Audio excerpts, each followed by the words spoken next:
Estamos aqui, eu e o Dan, em Maui, Havaí. Vejam só a minha voz, de tanto aproveitar. Não tem nada não. Nós estamos aproveitando para valer essas férias. O lugar é lindo, maravilhoso.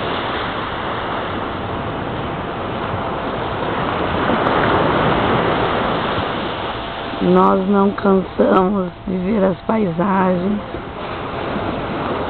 São lindas de doer.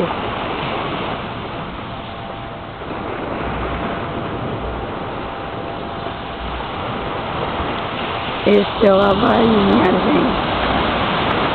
Lindo, sempre lindo. E tem muito mais.